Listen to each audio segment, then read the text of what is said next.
This week, a haunted prisons episode. I say a for a reason, because it's not the only one. So many locations and stories, starting with the dark origin of a horrific spirit, and a ghost story out of Toronto's infamous Don Jail. Warning: the following gets violent.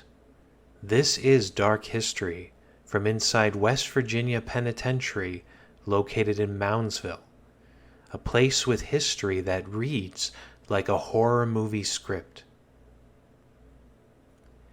R.D. Wall was a prisoner, a maintenance clerk and popular inmate inside West Virginia Penitentiary, calmly serving his time, getting along with prisoners and guards, as happy as an inmate could be until some new transfers arrived. These men believed guards and inmates should never talk. They didn't trust Wall, seeing him laugh with the guards like they were buddies or something. They didn't know he was just doing small jobs for special rewards. Instead, they thought he was a snitch. The year was 1929. These men hid inside a basement bathroom, clutching dull shivs and hiding in a rusted-out stall. They heard R.D. come down the stairs and walk in, coming from the boiler room with some cleaning supplies. They listened to the silence to make sure he was alone, and then jumped out, pushing the kindly man to the ground. One of the men, they sawed into R.D.'s hands, slicing into each finger, forcing the dull blade while pulling at the skin. R.D. was screaming. The other inmate freaked out, fearing guards would hear their pet. He jammed the other shiv down into Wall's throat and sliced until the room was quiet. The guards found R.D. Wall. His body was left mangled and alone in the basement, shoved into that rusted-out stall, his head carefully placed over his neck, mostly severed, but propped up against the wall. Not surprising, the guards reeled in disgust. And it is also not a surprise that the basement is a focal point for paranormal investigators. Many ghost hunters believe R.D. is down there. Today, while in the basement, women feel long fingers running through their hair, or a pressure against their cheek like a hand is stroking their face. Others hear a man's voice in the distance. Now, that story was more history than ghosts. I mean, when you have a place like West Virginia Penitentiary, as I mentioned, the history reads like a horror script. You're not surprised when, people tell these stories, and most of them are horrifically violent. I really hope you're not listening to this in the morning, because I'm actually recording it early in the morning, and reading through it, I guess, get a little bit of a nauseous feeling in my stomach. But I mean, it's real history. And to understand the violence that the spirit has come from kind of gives you an idea of what these places are like. And that's the focal point of this open talk here. The dark energy that surrounds prisons and as well as asylums. Because really we're talking about the same thing. We're talking about people, not all, but some who might be mentally disturbed, locked into a space against their will. And everybody's so shocked, or maybe you're not, that these places are violent, that you cage these people up like animals and you expect things to be peaceful? I wish. In a perfect world. But if it was peaceful, then why are they in there in the first place? Pushing aside all of the political thoughts on the matter. But the focal point here is you have this confined space with all of these disturbed minds. They're put together like this. Violence is being done. That you're going to get a certain type of energy in places like this. So prisons and asylums seem to be haunted hotspots, and there's a reason for that. Now, the stronger the event in life, the stronger the haunting. So, like, let's just say you have a farmhouse, which was the focus of last week's episode. Little self-promotion there. Let's just say you have a farmhouse and you have a man who's in his 80s, who lived a long and amazing life, who had children and grandchildren. He's on his deathbed, natural causes. He had been slowly fading away for about 5 years. He's about to pass away with his family at his side. This is very ideal. And really, it's an accepted event. So here we have a big difference. The idea of surprise violence and accepted death. So if it was an accepted death, a man who lived a long and amazing life, he's peaceful when he goes. So you could have a historic house that had natural deaths throughout generations, let's say 10 generations. I know that might be too much. But 10 generations of people who died inside the house, and you may not have a haunted house. I know this goes kind of against the idea of the old secluded farmhouse, but then again, being secluded adds a different energy to it. So instead, what you have is an accepted death. So a person who, in a way, is ready to move on. But what if you didn't expect it? What if it happened with surprise? And this is the difference here. You know the old adage, right? You know, the person doesn't know they're dead.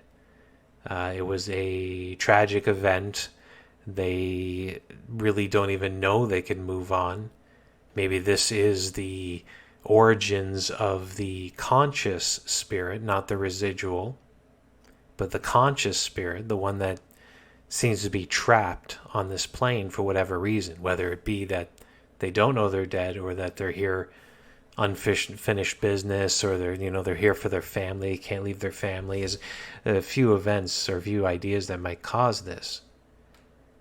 So inside of a prison or an asylum where violence is a daily occurrence, you can only imagine how surprising some of these deaths might have been. And if the person already had, again, for lack of a better term, a disturbed mind, then these are the combinations. If you believe in the idea of spirits not being able to move on for whatever reason, this is the perfect example for that. Because they just wouldn't have the ability. They probably wouldn't even realize where they were in that moment. And it was common for violence in these prisons and asylum, and the fear of that violence occurring. It still happens today. So this can't be very much of a surprise. Now, as well, I mentioned, being locked in a cell, they're in a confined space, is a heightened residual energy. I know I've been using this fancy term a couple times. So basically, residual energy is the idea, like, how do I explain this? If you were watching a movie. So if you watch a movie that was filmed in the 1970s, just keep watching it over and over again, you're not actually there. Like if you're watching The Godfather, you can't talk to your screen and have Marlon Brando talk back. Unless, never mind. But you can't do that. You're just watching a scene that was filmed a while ago. The people who are in the scene aren't consciously there. The idea here is the same with residual and conscious ghosts. Now, I've always personally had a theory that most hauntings and most spirits are actually just residual. They're not consciously there. They moved on a long time ago or whenever. It's just like a scene that's playing out over and over again. So you can get this in spaces where a tragic event occurs, because if a tragic event with emotion occurs, it's a burst of energy. So now you have this energetic space, and if you're in there at the right time, you might experience something. I had this happen to me at the Hermitage ruins. It's a story I've told many times before, but the Coles Notes version, I saw a couple shadows in the field. I saw them walking. They completely ignored me. There was no reaction to me calling out to them, which I did. They walked into the woods and disappeared. So that's a situation where it was residual, because they didn't react to what I was doing. I actually called out to them in the moment that I was seeing them, and there was nothing. And I realized afterwards they were walking to an area that was the family's well. So something that would have been done over and over again in life potentially left an impression on the space. As where conscious energy is something that remains. Now, I don't care how disturbed your mind is. If you're locked in a cell for years and that's where you die, that's the last place you're going to want to be. Even the disturbed mind would know to get the heck out of there. So I don't think you're really going to get a ton of conscious energy. I know some people, paranormal investigators, are probably screaming at me right now. It's like I've talked to those spirits, and yes, you probably have. If you have a very haunted place like West Virginia Penitentiary or the Don Jail in Toronto, you might have some conscious spirits there. Maybe the ones that accepted their fate. Maybe the ones who were so disturbed that they couldn't move on. But for me personally, my beliefs center around that idea of residual. Because if you're inside that tiny space, locked in that cell, with the stone walls surrounding you, then it's almost like it's confined energy. Now, I'm not an expert when it comes to what types of material hold ghostly energy more. I do believe in the idea of haunted houses, like the older houses were made with more natural woods than you get today. I'm inside of a historic house, so I've seen this personally. It's funny, on hot days you can actually smell if the sun's been shining on the house for a while. This is actually a cool occurrence. I didn't realize this until I moved into this house, that if the sun shines on the house in a certain way during the summertime, it's almost like a cedar smell that comes down from the attic, which is kind of cool. But again, I'm off topic. So you get that energy that's kind of soaks into the natural elements, such as the wood. Maybe not so much with newer houses. I'll be interested to see maybe 50, 100 years down the road if the newer houses, if they're still standing, if they have that same energy. But what about stone? Stone versus wood? I'm not 100% sure. In my mind, I would think that stone doesn't hold the energy as well as wood might. But maybe it confines it because it's in a small stone cell. If anybody has any thoughts on that, please do message me at ggdaniel@ghostwalks.com, or you can message me through the Facebook page, Ghost Guide Daniel. But the evidence is there. So whether you believe in this or not, the evidence does exist, because we still do have many of these historic prisons and asylums that exist throughout all of North America. This is what I'm familiar with. And of course in Europe, I'm sure in other countries and continents as well. Now for my own backyard, I could give you a couple examples. Even in Canada, which is a secular country overall, it's not really open to the idea of ghosts. If anybody's listening from the United States right now, thank your lucky stars. When it comes to the world of the paranormal, maybe not for other things such as medicine, but when it comes to the world of the paranormal, you guys got it made. Because there's so many believers down in the United States, and I absolutely love that. I do my best to try and get these podcasts to you guys. I do my best with certain other projects, like the Ouija booklet I wrote, to get that down to you guys, because I know how much you love this stuff. It's not as easy up here in Canada. It's just not open to ghosts. But we still have our elements, our haunted spaces, and the perfect example, if you want to look it up, is the Ottawa jail. Now there's a jail, not as big and grand as some of the ones down in the States like Mansfield or West Virginia Penn, but it's our own little version. The Ottawa jail had the same atrocities done to people in there, the same mistreatments, and I'm sure the same deaths. There was a gallows set up inside the building. It had like barn doors in the front that opened up to the crowd to do public hangings. So the fact that exists tells you, okay, there was violence.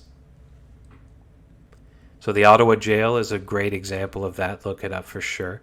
And there are still little jails that exist in smaller towns. My one off the top of my head would be Cayuga. I talked about Ruthven the other week. So we have that history and we have those ghosts, and for some reason these places, not for some reason, for an understood reason, these places are haunted hotspots. And from what I've explained up to this point, hopefully that kind of proves the point. But done with the open talk. I'm going to head to the final story, and this one is from the infamous Don Jail in Toronto. Now, just a quick background. The Don Jail has an infamous history. You wouldn't expect this from a Canadian prison, but they overcrowded it quite quickly. They actually, at one point, they were considering, like, if you served a year in the Don, they would make it count as something like 2 or 3 years towards your sentence because the place was so horrific. Now, it might have gotten a little better towards the end, and that's around the time that this story occurred.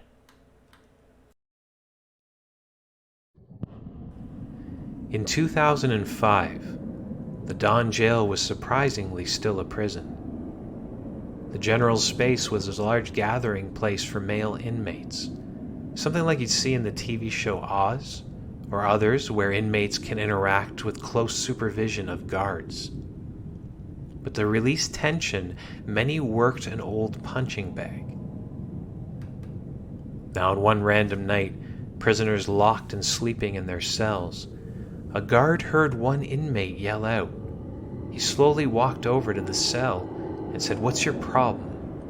When the prisoner looked out, the guard saw his fear. The prisoner pointed at the punching bag and said, "I heard a slap. The chains, they rattled." The guard laughed at him, walked over and looked around the bag, nothing strange or out of place. He turned back and yelled at the inmate, "Forget it, go to sleep." And he walked back to the post. He told the other guards, and they were all laughing just as more inmates yelled out from the general space. They stopped talking and listened. They can hear it echo in the distance. "Someone's punching it. Get out here now." The guards were fed up at this point. They turned on the main lights of the prison, spread out and did a search and a prisoner count just in case, and everybody was in their cells, accounted for. The night supervisor screamed, "Now shut up, everyone. Go to sleep or there'll be trouble." The lights were shut down. The guards returned to their post. Now, later that night, 2 guards did a routine walk. They got close to the general space, and they both heard it at the exact same time. It sounded like a hard slap against leather, and then some rattling chains. They ran to the punching bag and watched in silence as it slowly swung back and forth.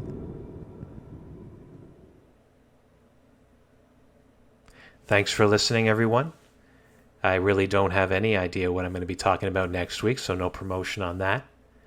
A little bit of a promo. We are going to be coming back with the Ghost Walk soon. I am looking so forward to this.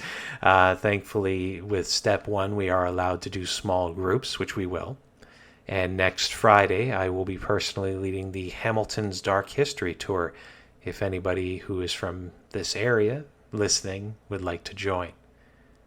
Thanks for listening, everyone, and I'll talk to you next week.